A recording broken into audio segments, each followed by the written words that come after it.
임병수입니다. 저는 법제처에서 평생 공무원 하다가 지금 퇴직을 한 사람입니다. 제가 오늘 말씀드릴 내용은 우선 정부 조직 법리에 기초해서 이 법안에 대해서 조금 설명을 드리려고 그러는데요. 제가 이게 예전에 공직 생활할 때 보면 1980년대부터 해가지고 2001년도 또 2000년도 중반해서 이와 비슷한 논의나 검토가 계속 이어져 왔었습니다. 그래서 이런 공수처와 같은 어떤 조직이 우리 헌법상 가능하냐 하는 문제가 80년대부터 그 당시 방송위원회, 또 2001년도에는 국가인권위원회, 그리고 그 이후에는 부패방지위원회 이런 논의들을 할 때 비슷한 검토가 있었습니다. 그래서 혹시 의원님들께서 이 법안을 국회에서 추진하거나 토론하는 과정에 참고가 되실까 해서 그 말씀 잠시 드리면, 우선 2001년도에 국가인권위원회 법이 통과가 돼서 연말에, 그래서 2002년도부터 이제 시행이 됐는데, 그래서 관련 부처에서 비공식적으로 국가인권위원회는 정부 조직 법리상 법적 성격이 어떻게 되느냐 이걸 물어봤습니다. 그래서 왜 그런 걸 검토를 해야 됩니까? 그래 물어보니까 국가인권위원회가 나는 입법행정사법부 어디에도 속하지 않는 데기 때문에 대통령 업무보고를 하지 않겠다. 또 인권위원장님께서 해외에 가서 인권 관련 국제기구에 가서 좋은 이야기를 많이 하시는데 그건 좋은데 청와대에서 사전에 이걸 전혀 보고를 해주질 않아서 모르고 있다.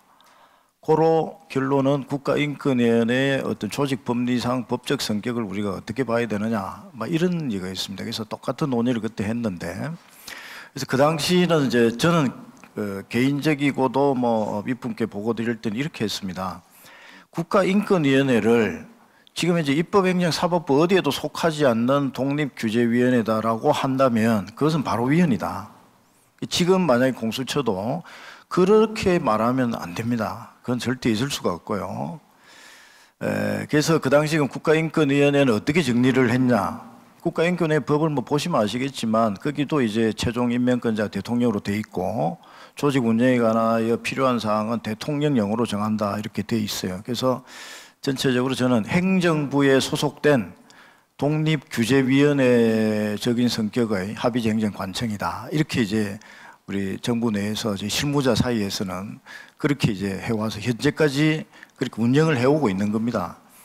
그래서 만약 우리 이 공수처법안이 만약 국회에서 이렇게 심도 있게 논의하시는 과정에서 이게 중요하기 때문에 입법행정사법부 어디에도 속하지 않는 어떤 기구로 만들어야 된다 이렇게 말이 나오면 그것은 도저히 납득하기 어렵다고 봅니다. 다만 그것을 한다면 행정부 소속의 독립규제위원회로 한다라고 해야 나중에라도 이게 운영상 여러 가지 문제가 안 생길 수 있다. 과거 인권위원회 때 어떤 것도 있었냐 그러면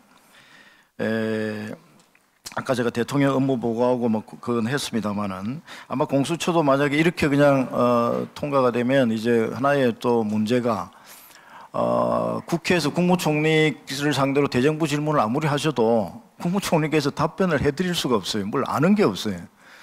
국무총리실에서 실무자들이 아무리 물어봐도 대답을 해줄 수가 없는 문제가 있고, 아마 제 생각에는 청와대에서도 상당히 민감한 내용을 해가지고 전혀 비서실장을 상대로 해도 아마 답변도 이루어지지 않기 때문에, 그래서 제 발표의 또 소결론은 결국 이런 행정부 내 독립규제위원회로서 이게 설치된다 하더라도 국회에 의한 통제는 반드시 강하게 있어줘야 된다 이런 이야기입니다. 강하게 있어줘야 된다.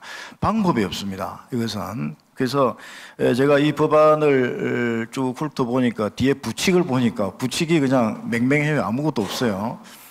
제가 뭘 봤냐 그러면 국회법을 우선 당장 고쳐야 돼요. 국회법을 고쳐서 지금 인권위원회는 국회 운영위원회 소관이고, 과거 처음에는 이게 없어서 혼란이 있다가 법사위에서 소관을 좀 하다가 나중에 어느 시점에 가서 운영위원회에서 아마 며칠 전에 국정감사도 받았는데, 이런 국정감사나 또 국민이 궁금한 내용을 수사 기밀에 대해서 물어보고 이런 거 말고 물어볼 수 있는 국민에 의한 통제는 있도록 최소한 상임위원회는 좀 정해놔야 된다. 그래서 제 생각은 부칙에서 국회법이라도 고쳐서 국회법 37조를 고쳤으면 좋겠지만 그냥 그 중요한 국회법 조문을 그렇게 부칙으로 뭐 고친다는 게 그 말이 좀 안 맞아서 그런 것은 국회법 개정 방안도 좀 같이 좀 처리를 좀 해서 만에 하나 시행이 되더라도 그런 국민들이 바라는 민주적 통제는 계속 좀 있어줘야 된다는 그런 말씀 하나 드리고요.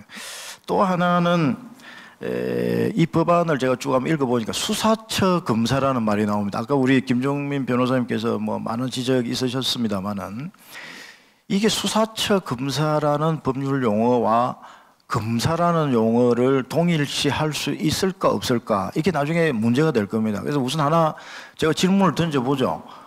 이 수사처 검사가 공직자윤리법에서 재산 등록을 해야 됩니까? 또 이런 질문이 나올 수가 있어요. 왜냐하면 과거에는 수사처 검사라는 용어가 없었지 않습니까? 우리나라 모든 법규에 보면 검사, 법관 이런 용어를 쓰고 있거든요.